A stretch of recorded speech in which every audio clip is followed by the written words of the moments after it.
नमस्कार प्यारे बच्चों, स्वागत है आप सभी का एनसीईटी कॉन्सेप्ट पर। बच्चे 2025 आपका खत्म होने वाला है, 2026 आपका आने वाला है, लेकिन अभी तक आप अपनी तैयारी को स्टार्ट नहीं किए हो। प्यारे बच्चे, अगर आप अभी तैयारी को स्टार्ट करने जा रहे हो तो आपको पता होगा कि आपके पास अभी 4 महीने बचे हुए हैं, क्योंकि आपका जो एग्जाम होने वाला बच्चे वो आपका अप्रैल के एंड में होने वाले हैं। ठीक है, लास्ट ईयर भी आपका जो एग्जाम हुआ था अप्रैल के एंड में हुआ था। तो इन 4 महीनों में हमारी क्या स्ट्रेटजी होनी चाहिए, हम कौन से स्मार्ट स्ट्रेटजी को अपनाएं जिसके वजह से हमारा यहाँ पे 450 प्लस स्कोर कर पाए। यानी यहाँ पे बच्चे, अगर आपको अच्छे कॉलेज चाहिए, अगर आपको आईआईटी चाहिए, आरआई चाहिए, डीयू चाहिए, तो यहाँ पे 400 प्लस स्कोर आपको करने होंगे। और यहाँ पे 400 में भी आप बॉर्डर पे रहोगे, ध्यान रखिएगा।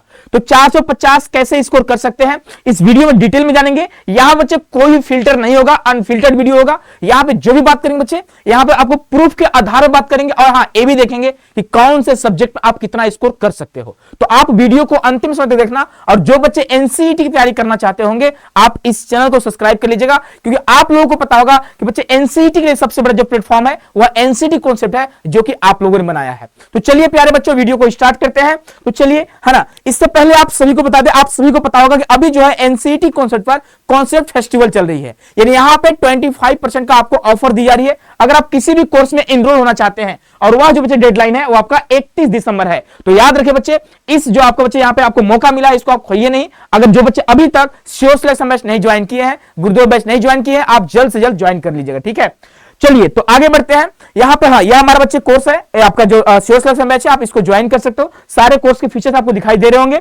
और यह ऑफिस का नंबर आप कॉन्टेक्ट कर सकते हैं। ठीक है, तो चलिए यहाँ पे आप देख सकते हो बच्चे, अभी जो आपका आप कोर्स में इनरोल हो सकते हैं, मात्र 1874 रुपए में आप यहाँ पे जुड़ सकते हो। ठीक है, तो चलिए यहाँ बच्चे आपको बता दें, आपके यहाँ पे जो एनसीईटी के एग्जाम में टोटल आपके जो सब्जेक्ट होते हैं वह 7 सब्जेक्ट होते हैं, जहां पे जो पहला आपका सब्जेक्ट होता है आपका लैंग्वेज 1 होता है। ठीक है, यानी यहाँ पे 2 लैंग्वेज का आपको एग्जाम देना होता है और यहाँ पे दोनों लैंग्वेज से 23 क्वेश्चन आपसे यहाँ पूछते हैं और 20 का आपको आंसर करना होता है। ठीक है, आगे देखो बच्चे, एक आपका नया सब्जेक्ट होता है टीचिंग एप्टीट्यूड, जो आपके सामने नया, बिल्कुल नया होता है। यहां पर भी आपके एग्जाम में 23 क्वेश्चन पूछते हैं, 20 का आपको आंसर करना होता है।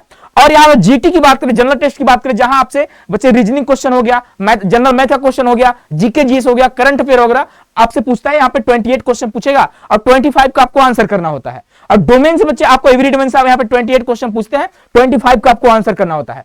टोटल आपके एग्जाम में 181 क्वेश्चन आते हैं, आपको 160 का आंसर करना होता है। ठीक है, तो चलिए आगे बढ़ते हैं। यहाँ पे बच्चे आप देखिए, जो भी बच्चे आप यहाँ पे खुद आप एनालिसिस कर सकते हो कि आपके इतने अच्छे स्कोर कैसे आ सकते हैं, किस तरह से आ सकते हैं। तो बच्चे, अगर हम डोमेन सब्जेक्ट की बात करें, तो अगर इस बच्चे इसका जो स्ट्रेटजी है, जो बच्चे कोर्स में एनरोल हुए होंगे उनको बच्चे यहाँ पे एनसीईआरटी पढ़ाई जा रही होगी।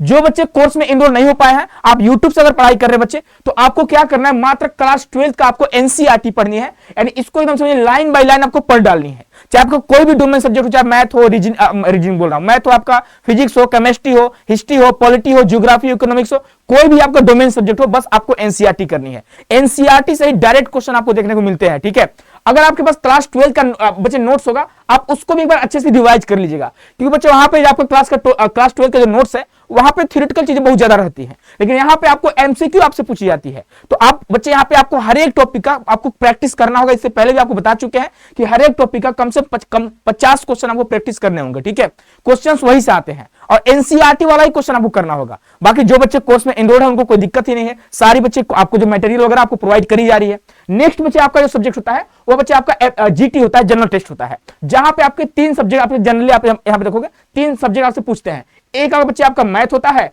एक आपका रीजनिंग होता है और एक आपका जीके जीएस होता है। ठीक है, तो पहली बात, जो बच्चे कोर्स में एनरोल्ड है उनको तो कोई दिक्कत नहीं है, उनका सिलेबस लगभग खत्म होने वाला है, कंप्लीट होने वाले हैं। ठीक है, जो बच्चे YouTube से पढ़ाई करते होंगे, आप सभी को पता होगा यहाँ पे रफ्तार सीरीज चल रही है मैथ और रीजनिंग का। ठीक है, एनसीईटी कॉन्सेप्ट आपको देखने को मिल जाएंगे। उसके अलावा अगर आपको जीके जीएस से डर लगता है, ठीक है, कि सर मुझे जीके जीएस कैसे पढ़े, है ना, हिस्ट्री पढ़नी है, पॉलिटी पढ़नी है, ज्योग्राफी पढ़नी है, करंट अफेयर पढ़ना है, साइंस पढ़नी है, वहां से भी कुछ क्वेश्चन आ जाते हैं, तो बच्चे इसके लिए आपको सिंपल सा फार्मूला है कि बच्चे हमारा जो मेन चैनल है वह सीयूटी कॉन्सेप्ट है, आपको पता होगा सीयूटी कॉन्सेप्ट। यहाँ पे बच्चे डेली शाम को रात को 9 बजे यहाँ पे आपके लाइव क्लासेस होते हैं, जहां पे करंट अफेयर जीके जीएस कराई जाती है। बस आप इसको कर लेना, यकीन मानो आपके यहाँ जीटी में अच्छे स्कोर आने वाले हैं। क्योंकि जब आप खुद से पढ़ने जाओगे, ठीक है, तो यहाँ पे ऐसे बच्चे बहुत सारे यहाँ पे कंटेंट है, बहुत सारा मटेरियल है, आप कैसे पढ़ोगे, है ना, समझ में नहीं आएगा, पूरा समुद्र की तरह सिलेबस है, ठीक है, जो कि आपको रजनी सर पढ़ा रहे होते हैं जीके जीएस, आप यहाँ से अच्छे से कवर कर सकते हो। बाकी जो बच्चे कोर्स पे एनरोल हैं कोई दिक्कत की बात नहीं है, जो खुद से पढ़ना चाहते हैं, बुक से पढ़ना चाहते हैं बच्चे, आप लुसेंट फॉलो कर सकते हो, ठीक है। और देखो मैथ और रीजनिंग की बात करें तो यहां पे करना क्या होगा कि मैथ की बात करें बच्चे तो यहां पे लगभग आपके कुछ सिलेक्टेड टॉपिक है, ठीक है, जैसे आपका परसेंटेज हो गया, आपका प्रॉफिट एंड लॉस हो गया, रेशियो हो गया, इस तरह के बच्चे लगभग 6-7 आपके टॉपिक है जहां से हर साल क्वेश्चन आते ही आते हैं। रीजनिंग की बात करें बच्चे, यहां पर भी आपके सिलेक्टेड टॉपिक है, 7-8 टॉपिक है जो आपको सूरज सर बता चुके होंगे, बस इसको आप कर लेना, यकीन मानो आप यहां जीटी में अच्छा स्कोर करने वाले हो। उसके अलावा बच्चे एक आपका लैंग्वेज सब्जेक्ट होता है, ठीक है, यहां पे 2 लैंग्वेज का आपको एग्जाम देना होता है। तो वो बच्चे जो दोनों लैंग्वेज सेम रख रहे हैं उनको थोड़ा दिक्कत कम होने वाली है, क्योंकि अगर मान लो आप हिंदी ले रहे हो, ठीक है, और हिंदी के साथ आप हिंदी जनसंचार तंत्र ले रहे हो, तब तो बच्चे यहाँ पे आपको एक सब्जेक्ट पढ़ के आप दोनों सब्जेक्ट का एग्जाम दे सकते हो, और यहाँ पे आपको थोड़ा जो दूसरा सब्जेक्ट है उसके लिए थोड़ा कम आपको पढ़ना पड़ता है। अब जो बच्चे इंग्लिश वाले हैं, अगर आप इंग्लिश के साथ साथ इंग्लिश और कम्युनिकेशन ले रहे हो, तो यहां पर भी आपका जब आप इसको पढ़ रहे होंगे तो इसका सिलेबस आपका लगभग 50 से 60% कवर हो जाएगा। बस जनसंचार तंत्र के लिए, कम्युनिकेशन के लिए आपको अलग से थोड़ा पढ़ना पड़ता है, ठीक है। तो अगर आप सेम सब्जेक्ट ले रहे हो लैंग्वेज में, कोई दिक्कत की बात नहीं है, आप कम टाइम में दोनों लैंग्वेज को तैयार कर सकते हो। और कुछ ऐसे बच्चे हैं जो इंग्लिश लेंगे, इंग्लिश साथ हो सकता है कि आप बच्चे उड़िया ले लोगे, आप असमी ले लोगे, आप बंगाली ले लोगे, आप पंजाबी ले लोगे, ठीक है, आप उर्दू ले लोगे, आप संस्कृत ले लोगे। तो बच्चे आप आज तक जो आप लैंग्वेज पढ़ते आ रहे हो, जो आपका ग्रामर वाला पोर्शन है, वहां से ज्यादातर क्वेश्चन आते हैं ग्रामर से, तो आप ग्रामर को अच्छे से कर लीजिएगा, ठीक है। वैसे भी आपको एनसीटी कॉन्सेप्ट बच्चे आपको हिंदी का दोनों हिंदी आपको देखने को मिलेंगे, दोनों इंग्लिश आपको यहाँ पे देखने को मिलेंगे, इसके अलावा हो सकता है बच्चे आपको उड़िया देखने को मिले, है ना, हो सकता है बच्चे आपको संस्कृत देखने को मिले, ठीक है। तो ये लैंग्वेज आपको यहाँ भी प्रोवाइड कर जाते हैं। तो लैंग्वेज के लिए आप समझ गए कि आपको लैंग्वेज के लिए क्या करना है। आपको जनरली बच्चे जो आपको फॉलो करना है वो ग्रामर को कोई भी आप बुक फॉलो कर सकते हो। इसके अलावा अगर आप श्योर सिलेक्शन बैच में एनरोल हो तो कोई दिक्कत की बात नहीं, जितना आपको पढ़ाया जा रहा है बस उतना आप अच्छे से कवर कर लीजिएगा, ठीक है। अगर बात करते हैं टीचिंग एप्टीट्यूड का, तो ये आपके सामने लगता है ना बहुत बड़ा हमारे सामने पहाड़ है, बिल्कुल पहाड़ नहीं है, सच बता रहे हैं। कल वाली वीडियो सारे आप लोगों ने देखा होगा हमारी, हम आपको बता चुके हैं मात्र 10 टॉपिक पढ़ के आप अच्छा स्कोर कर सकते हो। कौन कौन से 10 टॉपिक है तो आपको बता चुके हैं बच्चे। हमारा जो पहला है आपका एनईपी 2020, न्यू एजुकेशन पॉलिसी 2020। उसके अलावा बच्चे आपका एनसीएफ 2005 हो गया, ठीक है। उसके अलावा बच्चे आपके लिए है आरपीडब्ल्यूडी एक्ट, ठीक है, आरपीडब्ल्यूडी एक्ट 2016 हो गया, ठीक है। इसके अलावा आपका एसडीजी हो गया, यहां से डायरेक्ट क्वेश्चन आपके एग्जाम में देखने को मिलेंगे और मिले भी लास्ट ईयर, एसडीजी हो गया। इसके अलावा जो हमारा यूनिट है, ठीक है, वहां पे बच्चे आपका देखोगे यहाँ पे लैंग्वेज एप्टीट्यूड से क्वेश्चन पूछता है, उसके अलावा मैथमेटिक्स एप्टीट्यूड, ठीक है, और उसके अलावा बच्चे आपका साइंस एप्टीट्यूड, है ना, साइंस एप्टीट्यूड। इन तीनों का कॉन्सेप्ट वाला क्वेश्चन आपको करना है। फैक्ट वाला बहुत कम क्वेश्चन आता है, मात्र आपको कॉन्सेप्ट वाली क्वेश्चन करनी है, ठीक है। इसके अलावा जो फैक्ट आती है बच्चे वो बुक्स एंड ऑथर से क्वेश्चन आती है हर साल फिक्स बच्चे। बुक्स एंड उनके ऑथर जो हो गया या फिर इन्वेंशन हो गया, साइंटिस्ट हो गया, वहां से क्वेश्चन फिक्स है कि आपके एग्जाम में आएगा ही आएगा। इसके अलावा जो लास्ट टॉपिक था आपका पेंटिंग, पेंटिंग से हर साल क्वेश्चन आपको देखने को मिलेंगे बच्चे। हमने एनालिसिस करा था, वहां पे देखोगे लगभग 8 से 10 क्वेश्चन आपके पेंटिंग वाले हैं, अगर पिछले हम 3 सालों की बात करें आपका पीवाईक्यू का, ठीक है। तो ये आपको टीचिंग एप्टीट्यूड में तैयार करना होगा। अब इस तरह आप पढ़ोगे, आप खुद सोचो, अब ईमानदारी से आप सोचना कि आप कितना स्कोर कर रहे हो। अगर हम बात करते हैं डोमेन सब्जेक्ट का, ठीक है, तो भाई डोमेन सब्जेक्ट का जो बच्चे आपका यहाँ पे 28 क्वेश्चन पूछता है, 25 का आंसर करना होता है। मान लीजिए 25 का आंसर नहीं कर पा रहे हो आप मान लो 15 क्वेश्चन आपके एक डोमेन बन पा रहे हैं, ठीक है, मात्र 15 ही मान रहे हैं, है ना, इससे कम तो मान नहीं सकते हैं। अगर आप पढ़ रहे हैं, सिलेबस कवर कर रहे हैं, प्रैक्टिस कर रहे हैं, रिवीजन कर रहे हैं, मॉक टेस्ट दे रहे हैं, तो बच्चे इतना भाई आपसे उम्मीद कर सकते हैं, है ना। तो 15 गुणे 3 45 क्वेश्चन आपके यहां से बन चुके हैं, ठीक है।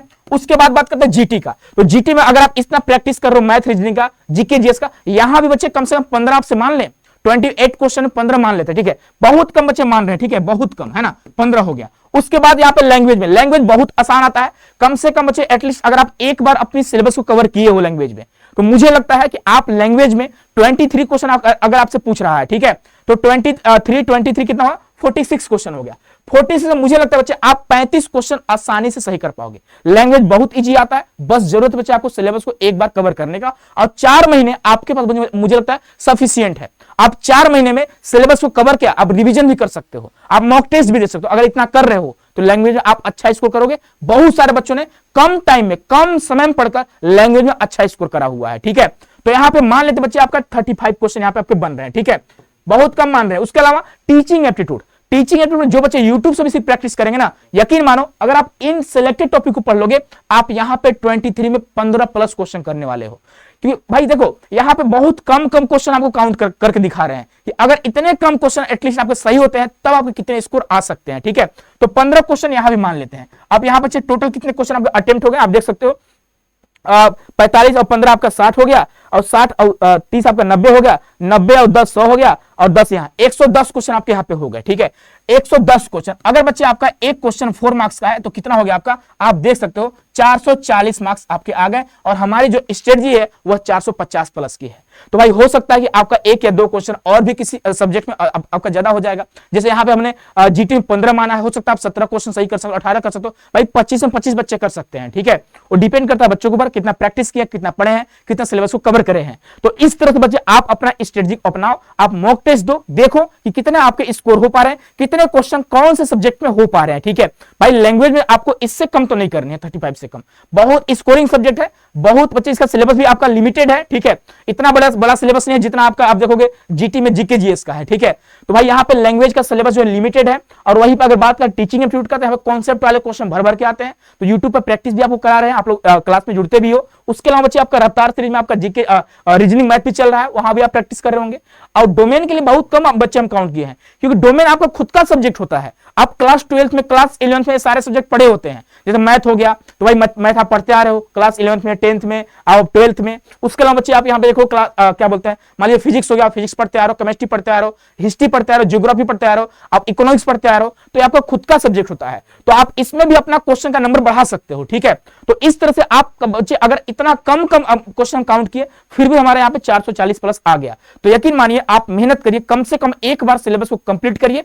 आप बच्चे कोर्स में अगर इनरोल होना चाहते हैं तो इनरोल हो सकते हैं। इसके बाद ध्यान रखिएगा, मॉक टेस्ट आपको देना जरूरी है। बिना मॉक टेस्ट के आप इतना अच्छा स्कोर नहीं कर पाओगे, क्योंकि आप बच्चे प्री प्लानिंग नहीं रहेगी आपकी। आप पहले से अगर मान लीजिए किसी भी युद्ध भूमि में जा रहे हो, ठीक है, आप पहले से प्रैक्टिस नहीं किए हो, तो डायरेक्ट आप जाकर लड़ोगे ना भाई वहां पे, है ना। तो आपको मॉक टेस्ट देना जरूरी होता है, जो कि आपको श्योर सिलेक्शन में बिल्कुल फ्री मिलेगा। जो बच्चे श्योर सिलेक्शन में ज्वाइन किए हैं उनको बिल्कुल फ्री ऑफ कॉस्ट मिलेगा, कोई आपको पेमेंट अलग से नहीं करने होंगे। बाकी आपको पीवाईक्यू करने होंगे, पीवाईक्यू से डायरेक्टली आपको क्वेश्चन देखने को मिलते हैं। ठीक है, चाहे आपका डोमेन सब्जेक्ट हो, चाहे आपका टीचिंग एप्टीट्यूड हो, चाहे आपका जीटी हो, चाहे लैंग्वेज हो। ठीक है, उसके अलावा 60 नोट्स आपको जरूर बनाने हैं, सेल्फ स्टडी पे आपको फोकस जरूर करने हैं। ठीक है, इस बात का ध्यान रखिएगा। बाकी जो बच्चे अभी तक कोर्स में एनरोल नहीं हो पाए हैं, ठीक है, आप बच्चे जल्द से जल्द इस नंबर पर कॉल या मैसेज कर सकते हैं। बाकी आप हमारे एप्लीकेशन को डाउनलोड कर सकते हो, एप्लीकेशन का नाम है बच्चे सीयूटी कॉन्सेप्ट। और लेट नहीं करिए, याद रखिएगा 31 दिसंबर लास्ट डेट ऑफर का, उसके बाद ऑफर क्लोज हो जाएगा। तो मिलते हैं बच्चे नेक्स्ट वीडियो में। खुश रहिए, मस्त रहिए, स्वस्थ रहिए। बहुत बहुत धन्यवाद, बहुत सारा प्यार।